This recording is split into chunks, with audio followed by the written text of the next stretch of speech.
story you're about to hear is true. Only the names have been changed to protect the innocent. Dragnet.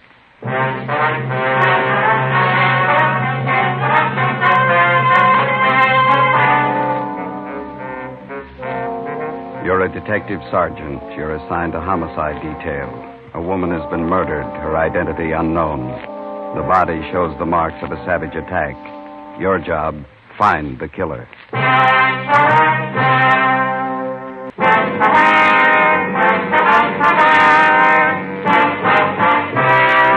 Dragnet, the documented drama of an actual crime. For the next 30 minutes, in cooperation with the Los Angeles Police Department, you will travel step by step on the side of the law through an actual case transcribed from official police files. From beginning to end, from crime to punishment, Dragnet is the story of your police force in action. It was Sunday, December 25th. It was raining in Los Angeles. We were working the day watch out of homicide detail. My partner's Ben Romero. The boss is Blaine Steed, captain of homicide. My name's Friday. It was 39 minutes past 5 a.m. when I got to San Andreas Cathedral on 1st Street. Churchyard.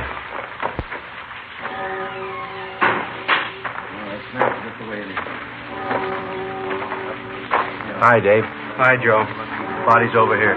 All right. Merry Christmas, huh? Yeah. Section from the church found it about an hour ago. Have a look. Pretty brutal. Yeah. Okay. Who is she? No identification. The coroner checked the body yet? Yep. How long's she been dead? When it started raining. About midnight, didn't it? Yeah. The ground's dry under the body. Oh, been dead 5 or 6 hours, I'd say. Ben get here yet? Yeah, he's helping Claudio check the area. This park here, is this all a part of the church grounds? I think so. I was stuck out of this rain for a minute. There's an alcove over there by the church. Yeah, come on. How much we got to go on, Dave? Not much. Motive looks like robbery. Found a woman's purse near the body. Pretty well picked over. Purse is wet. Lee Jones is dusting the contents for prints. Coroner's checking. Any idea what the killer used in the woman's face? Coroner figures a sharp instrument of some kind. A nasty one. Yeah. Friday, you look wet. Hi, Ali. So do you. Everything happened on Christmas. Purse was soaking wet. Ordinary black handbag. Huh? Raise any prints on the stuff inside? Not a one. Here, you can check the contents. Thank you. Let's see. Small comb. Most of the teeth out of it. 3 pennies. Hairpins, mirror, lipstick. That's it, Holly. A couple more things. Yeah. This fountain pen, this door key. Armstrong found them in the grass a few feet from the body. Can I have a look at those? Yeah, it's an ordinary ballpoint fountain pen. Buy them in any drugstore for 69 cents. No sign of rust on the key. Must have been dropped recently. Maybe this will explain what happened to her face. Broken beer bottle. Where'd you find that? Laughlin found it back in the bushes over there. These jagged edges here smeared with blood. Mm-hmm. Too much rain. Can't do anything about prints till it dries. Can you get enough from these smears to run a precipitant? Think so? Lee, got a minute? Yeah, Ben, what is it? Oh, hi, Joe. Hi. Claudio found a set of footprints over by that clump of shrubbery. Rain hasn't spoiled them yet. Did you cover them? Yeah, I think you can get a pretty good cast from them. Better get a picture of them right away. Hey, Charlie. Right with you, Lee. I'll get the stuff from the car. You mind giving me a hand, Dave? Oh, let's go. Well, this takes care of Christmas, Joe. Yeah. Did you get a chance to check the body yet? Mm-hmm. What do you think? Well, there's no sign of struggle. Could have happened after a Christmas Eve brawl, maybe.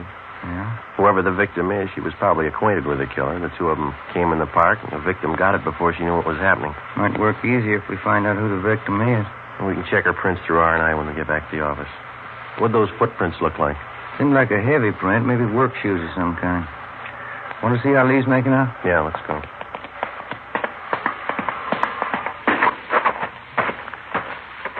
Gonna miss Christmas dinner again this year.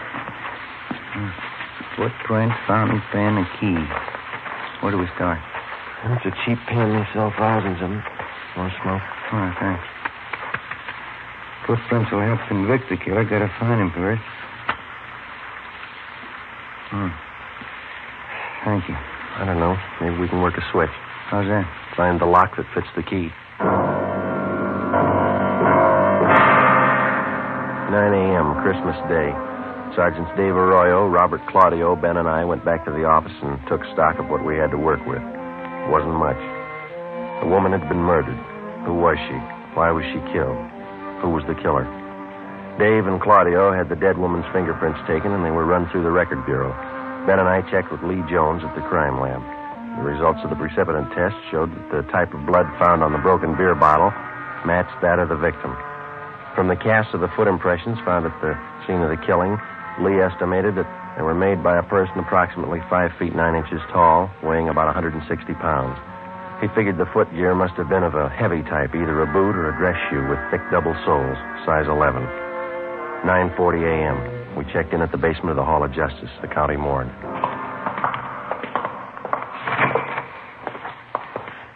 Doc, how's it going?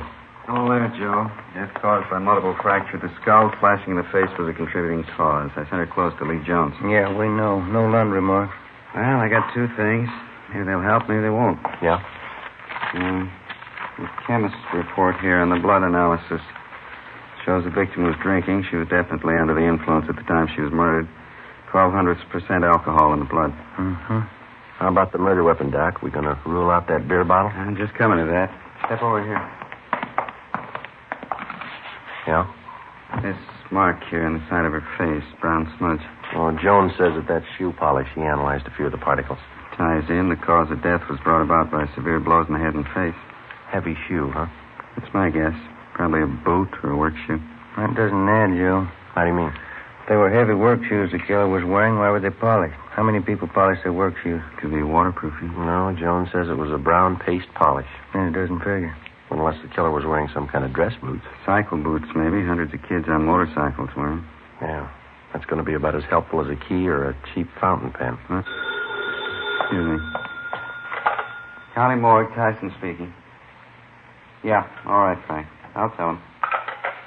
Cunningham at R&I wants to see you right away. What's up? They made the victim's prints. During the war years, a complete file of pictures and fingerprints had been kept on all persons employed at local defense plants. Out of this file came our first major lead. The victim's fingerprints matched those of one Maria Comacho, 38 years old, formerly employed at Universal Aircraft. Her address in 1945 was listed as 9230 Sheridan Avenue.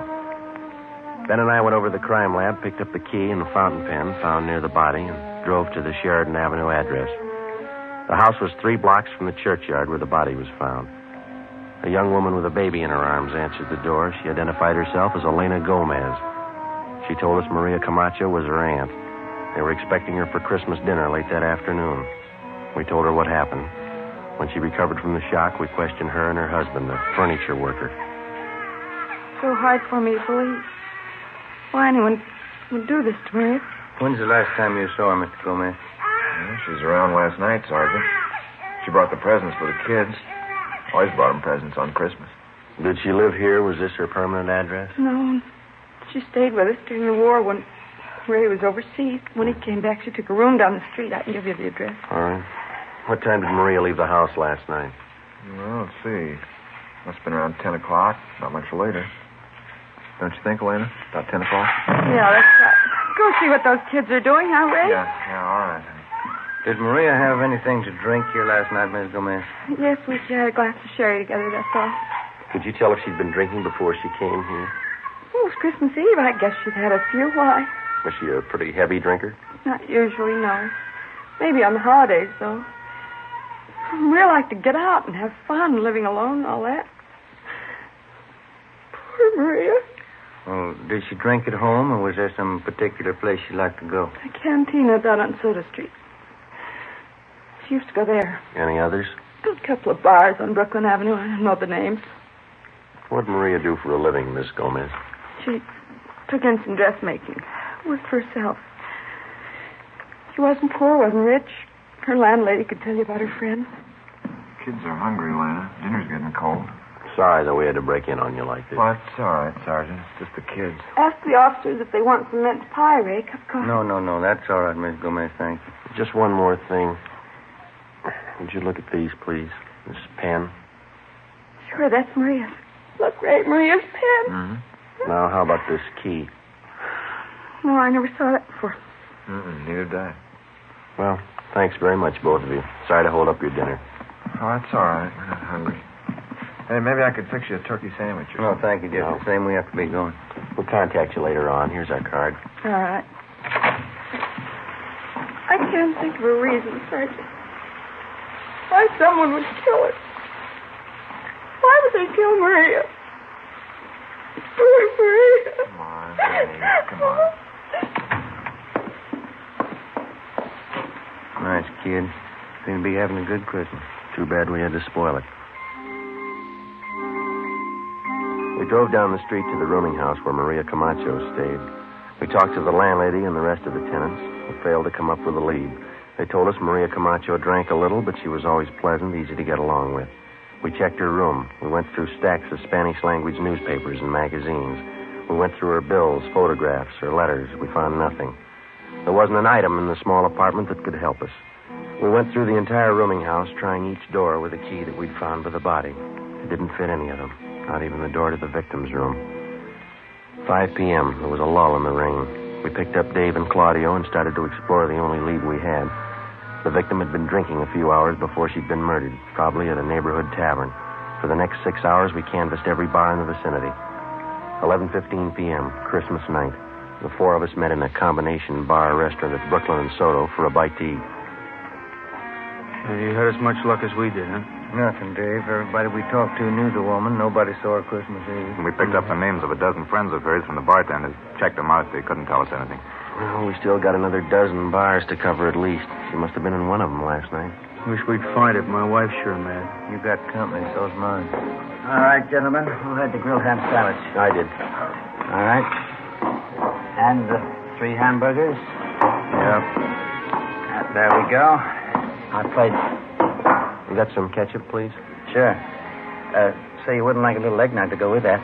It's good. I make the batter myself. No. Thank you very much. There's something you can do for us. Yes, sir? Would you look at this picture? All right. See if you can identify this woman. Sure looks like Maria. Yeah, that's her. You know her?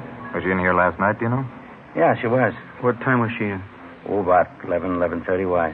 Was she with somebody? Oh, half a dozen of them at least. Maria, another woman, and 4 or 5 men. Were they drinking? Well, they were well behaved. Just having a little Christmas cheer, that's all. They like my eggnog. And what time did Maria leave? Do you remember? Well, no, not exactly, but she left before the others. They closed the place. You fellas cops? Did she leave alone? No, Tony followed her out. I think it must have been sometime around midnight. I'm not sure. Who's Tony? Tony Perez. He's busboy here. He knows Maria. Where's he now? Christmas. He's off. Lives in a hotel down the street someplace. I don't know. Time fits. Maybe the key does. Dave and Claudio started to check the neighborhood to locate the hotel where Tony Perez stayed. Ben and I continued our canvass of bars and restaurants in the area. 1 a.m., the rain started in again. We checked in at a bar on Brooklyn Avenue near Cornwall, the Cantina Sinaloa. Yes, sir. Gentlemen? Police officers. Would you look at this picture, please, see if you can identify it? Wait till I dry my hands. Let's just getting some of these glasses out of the way. Let's see. You ever see her before? Oh, yeah, that's Maria. Too bad. I read in the papers about it. Can you tell us if she was in here last night? No, I didn't see her. I read in the papers about it, though. Terrible. Poor Maria. Is it possible she might have been in? You didn't see her? No, I always know when Maria's here. She was always full of fun. She liked to sing. I better get these glasses finished. Ben, you want to call the office? Yeah, okay. How about a drink, Sergeant? You don't look so good. You got any coffee? It's not very fresh. It's been standing there a couple of hours. Well, that's all right. Okay. Here.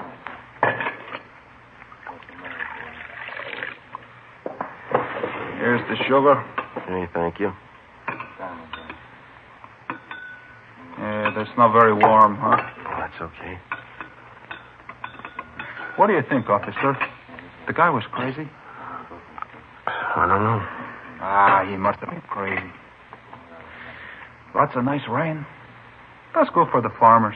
Yeah. Sure. You ever see this key before? Let's see. I don't know. Joe. Yeah. Dave and Claudio found the hotel that picked up Tony Perez. Took him in. What did he tell him? Dave says they're talking to him now. He won't say much. Did they find anything on him? He's wearing a pair of dark brown boots. Yeah. Well polished.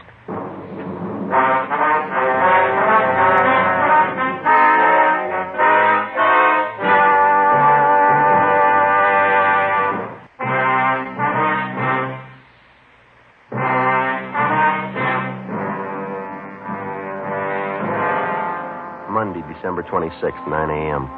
We checked Tony Perez through R&I. He had a record of 7 arrests, but no convictions.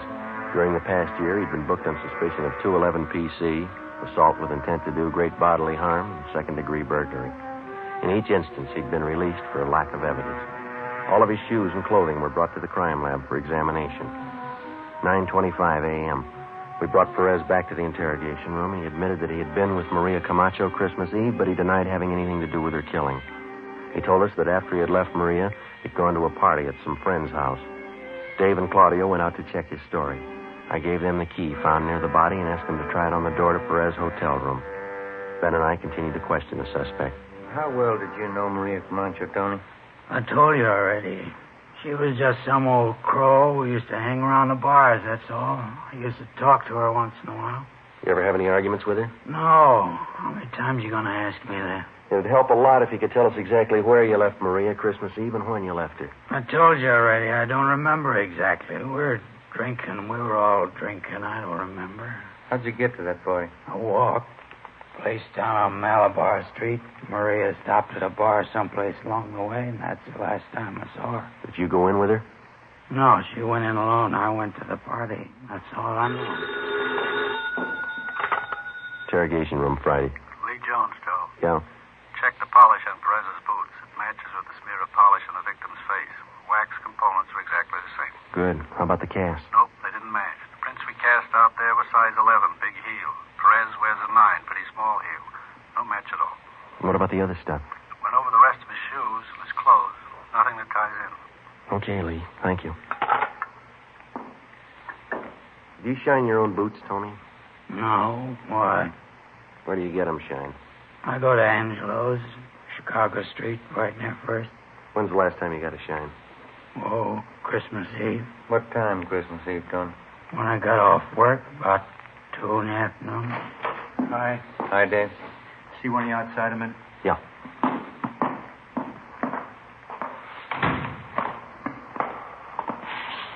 Perez telling the truth about the party. He was there. We timed out how long it would take him to walk from the restaurant to the party. Yeah? Pretty close. His friends say he got to the party about 12:30. Doesn't look like he had time to kill that woman. Well, where does that leave us? Still got those boots. No, no more. They don't match the impressions at the murder scene. Well, that makes us even, huh? Here's your key back. Didn't fit. Tony Perez was held for further investigation. Dave and Claudio took up the canvassing of bars in the same area where we'd left off the night before. Ben and I drove down to Angelo's Shine Stand. It stood just outside a barber shop. 4 chairs with an awning full of cigarette holes over them. He identified Maria Camacho's picture immediately. We questioned him while he polished her shoes. Maria, I used to tell her, Sergeant, running around like that, she had so many friends. Too many. Did you see Maria on Christmas Eve, Angelo? Christmas Eve? Let me see. No, last time was 2 days before Christmas. Angelo, do you know a man by the name of Tony Perez? Tony? Sure. Tony Perez. Tall fella, big shoulders. Was he one of your customers? Yeah, all the time he comes to see me. Was he here on Christmas Eve, Angelo? Yeah, he was here. I gave him a shine. Good customer. You remember what kind of shoes he had on? Sure. Boots. He always wears boots. What color were they, do you know? Brown. Always wears brown boots. Well, what's the matter? Tony in trouble? What kind of polish do you use on his boots, Angelo? Well, I got the can down here. Yeah, this one here. High-grade polish. If you got boots, I can fix them up. Do you use the same polish on all the boots you shine, Angelo? No, only the brown boots. That's brown polish. You fellas ask too many questions. You make me go too slow. Well, there's no rush, Angelo. Can you tell me this? Yeah? Besides Tony Perez, was there anybody else with brown boots who got a shine from you Christmas Eve? Well, I don't know. Lots of people get shined. Christmas Eve is pretty busy. Just the people with brown boots, Angelo. Can you remember? No, I don't think so. Tony was the only one with the brown boots. There's no others. And how about heavy brown shoes? Huh? You remember the people with heavy brown shoes that came in for a shine? No, I don't know. Look, please, just let me shine your shoes, huh? That can of brown polish, Angelo, you say that's the kind you use on Tony Perez's boots? Yeah, that's the kind. This kind right here. Well, can you remember how many times you used that polish on Christmas Eve? Well, I opened this can that morning. I can see how much is gone. Maybe I use it, maybe half a dozen times. Can you remember the people whose shoes called for this kind of polish? Yeah, lots of them. Brown shoes. I know the feet when I see them. I don't know the faces. Don't you remember any of them? If they like the shine, maybe by and by they come back. There were 3 or 4 fellas, maybe. I see them before. I don't know their names. Okay, finished. You like it to shine? Oh, yeah, fine. See, I'm going to buy that can of polish from you, Angelo, and we're going to check back with you later. Okay. Here it is. That's fine polish, Sergeant. Best you can get. Yeah, but it rubs off.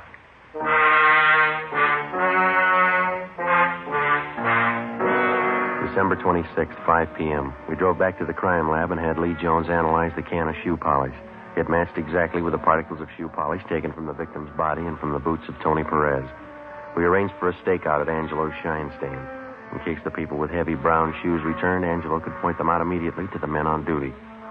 5:30 p.m. Dave and Claudio called in. They thought they had another nibble, this time from the bartender at the El Cedello Tavern, a bar on Soto Street. We drove down to South Main and Harlem Place for a meet.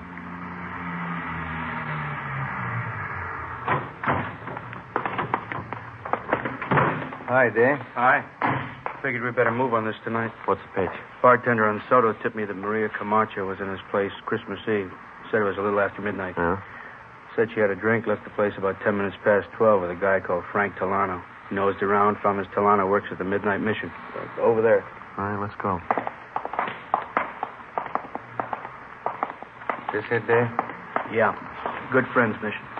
Come in for a nice, warm, spiritual bath. Coffee and soup free. Watch the stairs. Yeah. Now, brothers, I only hope that our little meeting here has brought you closer and made your souls to glow with the great and glorious light of the Spirit.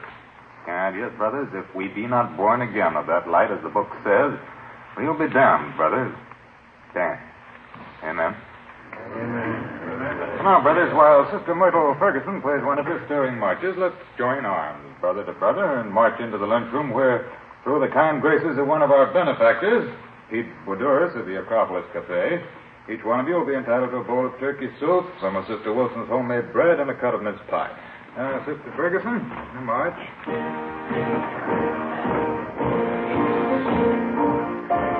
Guess that's the man to see. Yeah, let's go. Sure pack them in, don't they? That soup smells real good. Excuse me, sir? Yes, brother? What is it? Police officers. Do you have a Frank Talano working here? Well, what's the trouble? Does he work here? Well, yes, he's a very good man, Frank. Anything wrong? Is he here now? No, he isn't. Where can we find him? Well, I'd like to know what the trouble is. We'd like to talk to him, mister, that's all. Well, he has a room at Good Friends Mission Annex. That's over on San Pedro Street. Is that his permanent residence, the Mission Annex? Yes, Frank's very helpful. He works for a small salary, and we give him room and board. Is he over at the Annex now? Yes, but maybe you'd better not see him now, officer. Why not? Well, Frank's not at his best. He's been drinking again. That's the surest sign. How do you mean? Well, whenever Frank starts drinking, that means that he's worrying. He's one of those. He drinks to forget. Yeah. He's been drinking for 3 days. He must have a lot to forget. Come on. 6:30 p.m. We drove over to the Good Friends Mission Annex on San Pedro Street. The man in charge told us that Talano had a small room to himself at the rear of the second floor. Dave and Claudio went around to cover the Mission Annex from the back. Ben and I went up a narrow flight of wooden stairs. The plain white plaster walls were chipped and cracked and scrawled with pencil markings. We walked down to the end of a wide hallway to a brown paneled door with a transom above it. There was a man in soiled work clothes sitting on the bed. On the table next to him, there were 3-quart wine bottles. 2 of them were empty. Get out of here. You Frank Delano? What about it? Police officers like to talk to you. Get out of here. You're not taking me. I'll cut you to pieces. Drop the bottle, Delano. Get out of here. Drop the bottle. I'll cut you to pieces. Like you cut Maria. I'll kill you. Put it down, Delano. Drop it. Get the cuffs on him. Yeah. Let's go. Just a minute.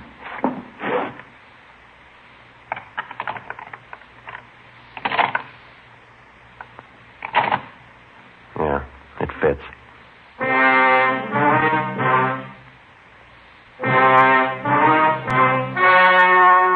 The story you have just heard was true. Only the names were changed to protect the innocent. On March 7th, trial was held in Superior Court, Department 94, City and County of Los Angeles, State of California. In a moment, the results of that trial.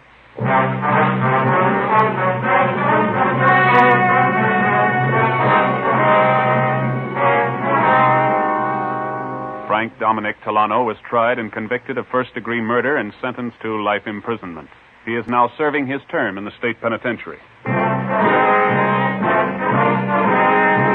You have just heard Dragnet, a series of authentic cases from official files. Technical advice for Dragnet comes from the Office of Chief of Police W.A. Wharton, Los Angeles Police Department.